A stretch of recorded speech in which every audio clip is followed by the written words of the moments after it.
The story goes that in 1797, Samuel Coleridge, one of England's foremost romantic poets, awoke from a dream with a poem burning fresh in his mind. A vision of Xanadu, the capital city of Kubla Khan, the Mongol emperor, and his glorious palace. Well, Coleridge grabbed a pen and paper, and he managed to get 54 lines down of sizzling poetry before someone knocked at the door, and the poem had passed away like the images on the surface of a stream into which a stone had been cast. Not all of us dream up groundbreaking poetry.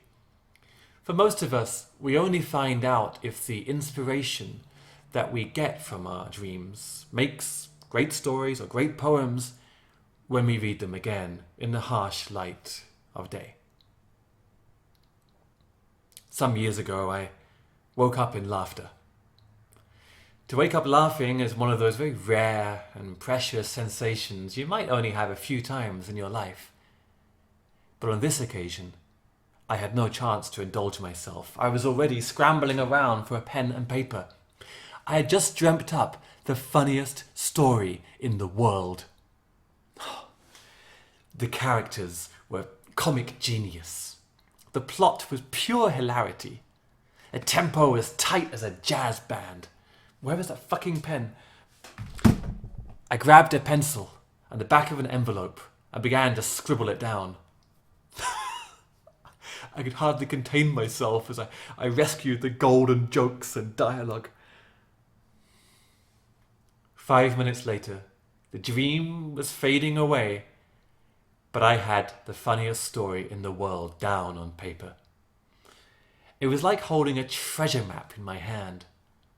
With this, I could walk into any studio in the world, give it to a film producer, and while they were wiping away the tears of disbelief and joy, I could name any price I liked.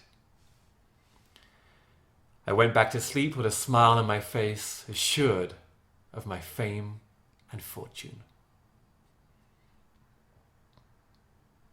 I woke up again around midday. Had writing down the story been part of the dream too? Oh, no, there it was. The penguins were late again. The crow upside down it flew, and the markets were stocked only with ice cream. Was this the story?